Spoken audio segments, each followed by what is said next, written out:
And we're back with more Kerbal Space Program. Jonny here. Today, we're gonna see the moon with our own eyes. That's right. After telling Jebediah the plan to send a probe, he called us a giant vagina and told us, no, I'm gonna see that with my own eyes. And so, we're gonna send our first manned mission to perform a flyby around the moon.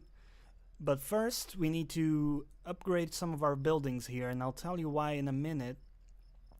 Our mission control needs to be upgraded. This will give us flight planning. And our tracking station, it's pricey, but we do want to do this. So these things will just give us the ability to plan our trajectory very accurately. And that's all we need. We got our rocket. We're gonna be rocking a 3-stage rocket here. We got our first solid fuel booster stage, which will get us to some significant height, and then our swivel engine will take up, take after that, and give us the ability to maneuver nicely, because it takes after its name and has the ability to turn very nicely. And then we should be in orbit by that point once we're done with this stage, or at least that's my plan. And we have a Terrier engine which is super efficient in space that will propel us all the way to the moon and back. So aside from that, we got some science packed in that bad boy. Jebediah is ready as fuck, and we're just gonna rock this.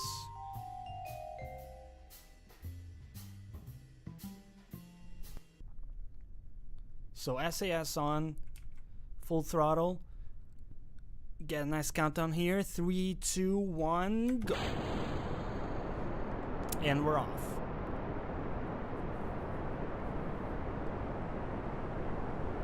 So our ascent is going to be pretty similar here. The only difference is we're going to perform a little bit of a gravity turn, is what they call it, the fancy people.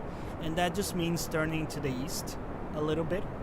And that will just be efficient for a number of reasons that we don't need to go into here.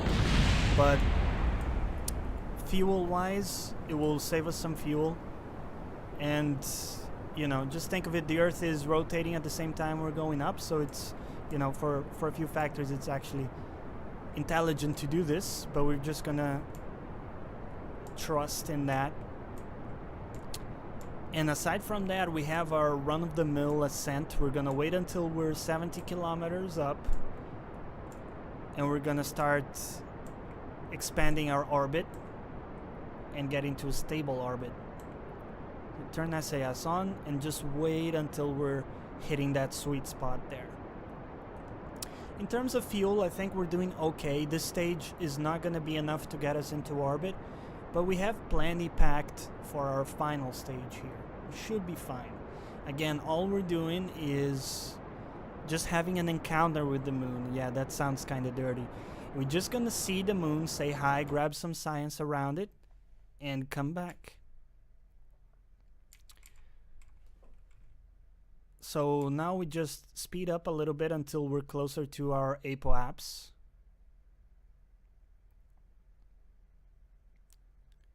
And let's just wait for our 30 seconds. And we'll start burning prograde. So again, the effect that burning prograde has is just, it will just make your orbit bigger, right?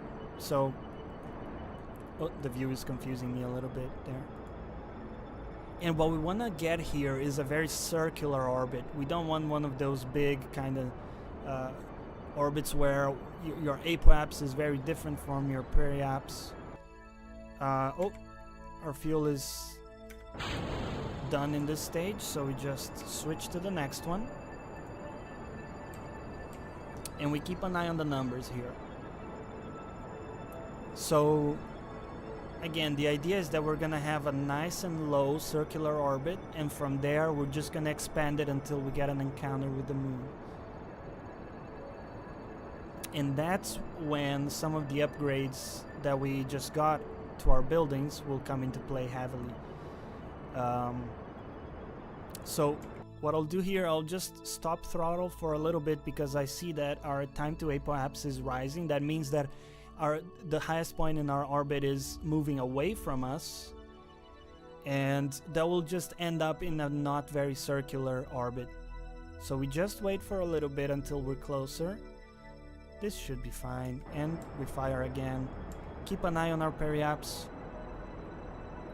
Once that hits over 70,000, we're gonna stop, and boom, we have a circular orbit, and we have 1300 meters per second delta V left. Question, is that enough to go to the moon and come back? We'll see. Again, we'll play it safe. If we see we're not gonna have enough fuel, we'll just come back.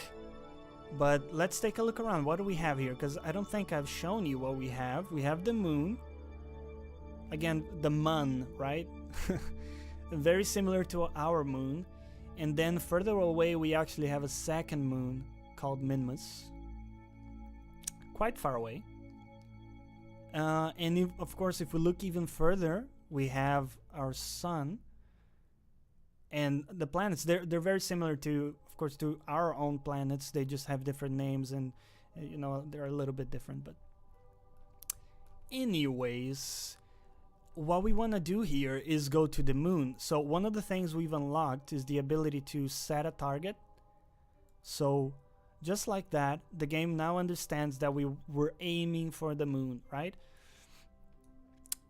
So one piece of information that the game gives us is the descending and ascending nodes. Now think of this as the difference in inclination, right? So you can see that our orbit is very close in terms of inclination to that of the moon. So the difference is very minimal. You see 0.3 degrees. But this is not always going to be the case. In fact, if we chose Minmus as our target, you can see visually that the orbit is very different from ours, and you can see numerically that it's 6 degrees off.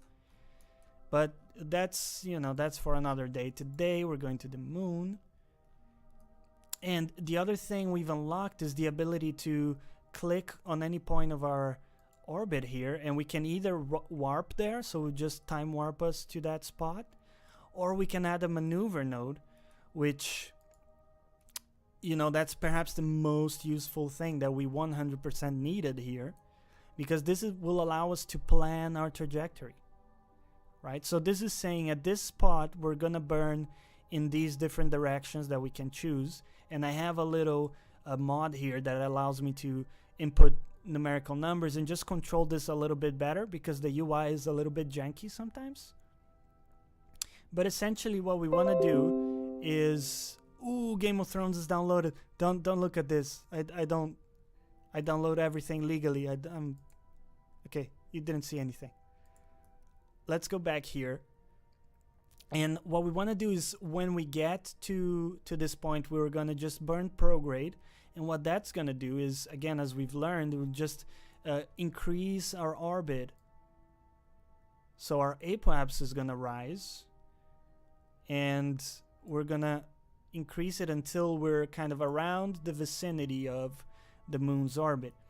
And now a new piece of information appears to us. The closest approach. So what this means is that our target is actually going to be at that point. So the closest we're going to come to our target is still very far away, because our target is going to be all the way there when we're here, right? So that's not good. So what can we do to fix that? Well, there's many things we can do. We can either modify our burn, or we can actually change when we start to burn. So right now we're going to burn very soon, but we can say, no, go move forwards a bit perhaps. So, and again, we're not moving backwards, because then the node would be just before our position. Okay, so let's just keep moving it until we have something interesting. Oh, we just got an encounter with the moon.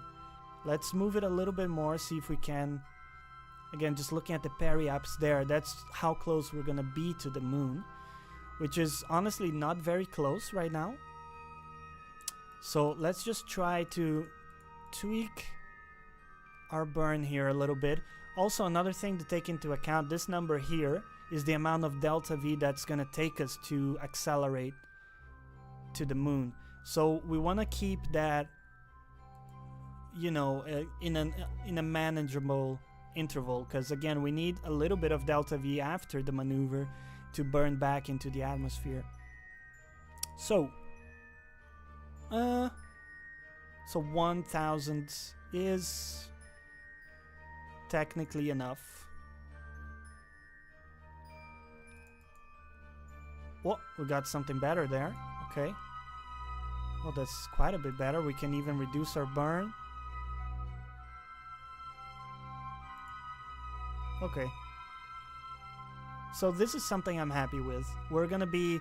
It looks like we're very far away, but we're gonna be able to get a close look at the moon already. So now let's take a look at what information we have in the nav ball. You can see that a new indicator presented itself. That's the node maneuver, or maneuver node indicator. And we have some more information here. So this is the amount of burn that the maneuver will take. Again, in terms of delta V. And this bar will deplete as we perform the maneuver. And we have some additional data here that I like to have. And this just tells you when you should start to burn. And this takes into account the power of your engine. So of course, depending on how strong your engine is, you're gonna need to burn, you know, either more or less time. So you can see that the estimated time of burn will be 4 to 5 seconds. And this is, you know, when we should start to burn. So we can actually speed up a little bit here until we get closer. Let's go 10x. You don't want to miss your maneuver node, because then you gotta compensate afterwards with a correction, and we just want to hit it in the first try. So let's just wait until this ticks down a little bit. Alright, now Jebediah marks prograde. We point to our maneuver node and just wait until this ticks down. And go. So you can see how that goes down. It's gonna be a few seconds. This engine is not particularly powerful, but it is incredibly efficient. So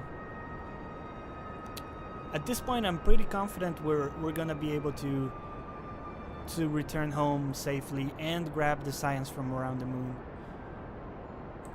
And again, if we hadn't unlocked these things, we would have to eyeball the maneuver. And I know that there are ways you can do it. Specifically, if you just watch for the moon to come to rise in the horizon and then start burning prograde.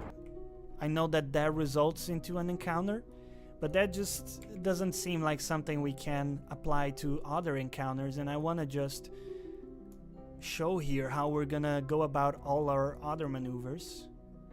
So we got the encounter we wanted. It's a little bit far away from the moon, but hey, this is our first step out there, right? So we're just gonna warp all the way here.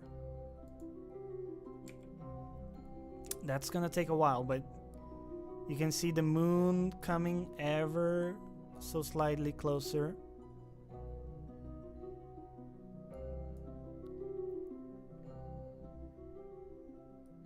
Exciting stuff. Alright. So this is technically already, we're under the sphere of influence of the moon.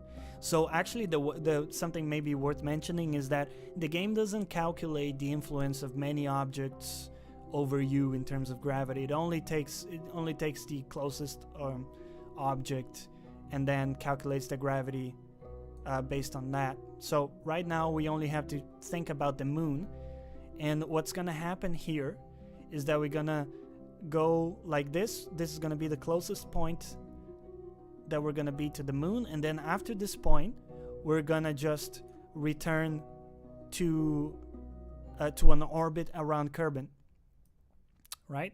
So we don't have to worry about going back home at the moment. That's gonna be a simple maneuver. All we gotta think about is getting to this point. So we're gonna warp closer to the moon, and we're just gonna grab a bunch of science. So we open our canister and observe mystery goo. The goo feels right at home. 20 science, boom. So barometer, 24 science, nice. Thermometer, 16 science. Oh, one thing to keep in mind, we had another mission. Oh, by the way, we got that mission already. Nice, fly by the moon. The other mission we had, transmitter recovers scientific data from space around Kerbin. So we're gonna wait until we're close to Kerbin again, and we're gonna run one of these experiments. But we're gonna run the Science Junior. The high radiation environment caused a few of the samples to glow. It looks like it would be fun to paint the rocket with this. Hell yeah. 50 science. Woo. Let's bring this home, baby. Closed doors. Not that it matters, but we're gonna crew report. Cool. And unfortunately, we can't yet EVA. If we could, Jebediah could come out and perform the first ever spacewalk. But, you know, that's something for next time. For now, we're set. We have everything we've come for. Let's return to our map view. And what we want to do here, so the plan, right? The plan is we're going to go to our apoapse, and we know that if we burn in the opposite direction of our movement, being at apoapse, that's going to cause our orbit to shrink. And so the lowest point, which now is, you know, quite high in terms of Kerbin, is going to get closer and closer to Kerbin, ever so closer, and until we have like an encounter against the Kerbin atmosphere and we get captured by it. So we've saved strategically enough fuel, and this is plenty of fuel to do that. So we're gonna be fine, I promise. So we're gonna warp to this point, and you can get a feel of how the kind of the orbit diagrams work here. It can be a little bit confusing at first, but we're back around Kerbin. So now we're under the influence of Kerbin in terms of gravity only, and we're close to the apoapse here. And what we want to do is, let's bring up the nav ball. We want to point retrograde. So again, this is the opposite of our direction. And we're just gonna burn. We're gonna watch our periapse go low, low, low. Okay. We want to make sure that it's a manageable height. 38,000 is fine. So again, here is where, remember I talked about the angle of entry or re-entry is very important. So if we have a very steep angle, that's going to cause us to not halt our speed enough, and we're just going to die horribly. So we're going to not do that.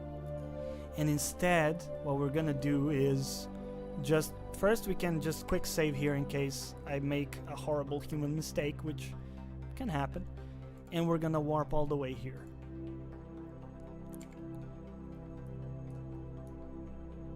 Goodbye, moon. See you soon. Okay, time warp complete. So we're close to the Earth now, and we can see our periapse is perfect. That's, you know, a decent height to be captured by the atmosphere. We're just gonna decouple our engine. The engine itself will also be captured by the atmosphere and just become debris. So say goodbye to that.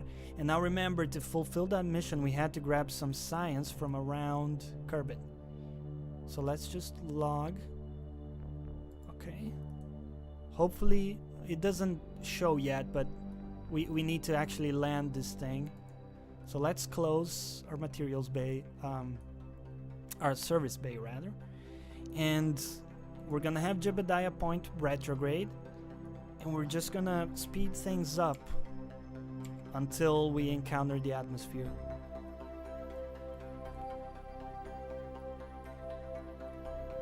Rapidly approaching. Okay, so we got our nice heat shield there protecting us. We should be completely fine here. We're very fast. Remember when we first performed the re-entry in a suborbital flight, we had like 1,000 meters per second, and I said, you know, this is kids play now, but wait until we're coming back from another celestial body and we're moving at fucking 3 kilometers per second, which is ridiculous, right? But anyways, look at Jebediah, he's happy. Got a nice view.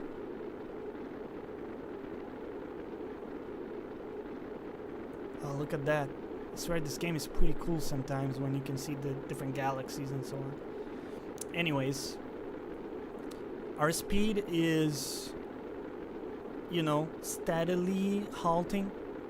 And the thing to look at here, if we go to our map view, is that our apoapse is shrinking very quickly.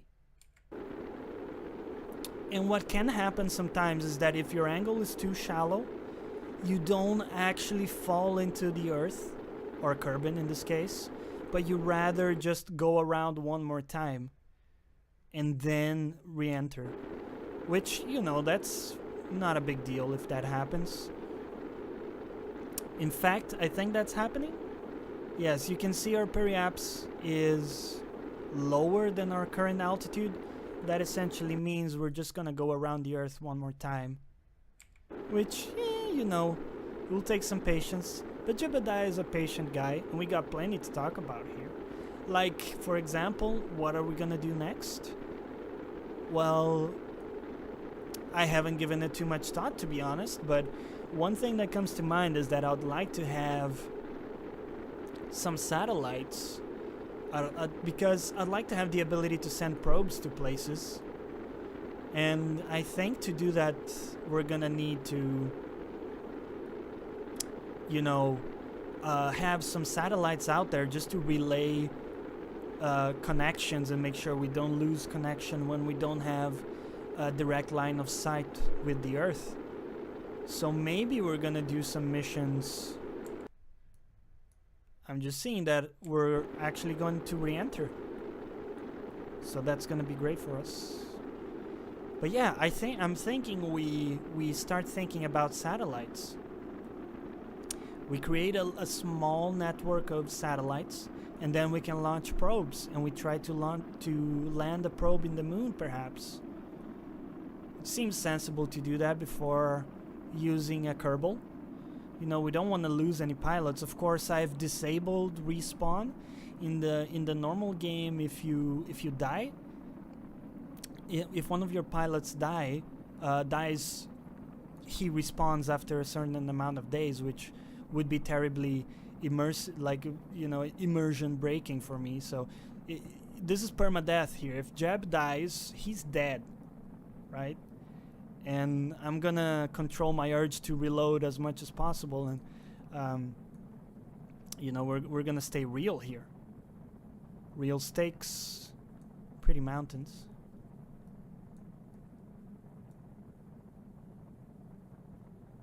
So, you know, re-entry can be a slow process. We can probably speed up here. It's safe. At this point, our speed is so manageable that I'm not worried about it. It will just take quite a bit of time because our inclination is quite high, but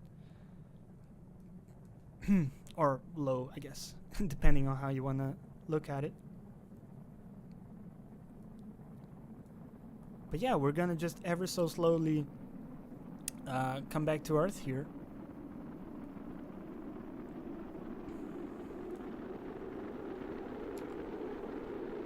I got some scary noises there. I'm just a little bit spooked.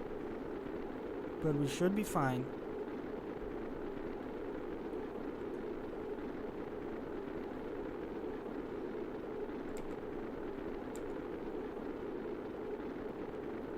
So we're just gonna land this baby. We're bringing a lot of science back home, so we're gonna be able to unlock a lot of stuff. Let me just stop time acceleration for a bit. Okay. Alright, we've made it. So we just wait until our parachutes are ready. There we go. And this is a great success. The first moon flyby on the first try. Jab is officially a hero. So yeah, we'll think of the next steps in the next episode, but I'm thinking for now this is a great win, to be honest. I'm pretty happy with this. Let's recover this vessel, see how much science we've got.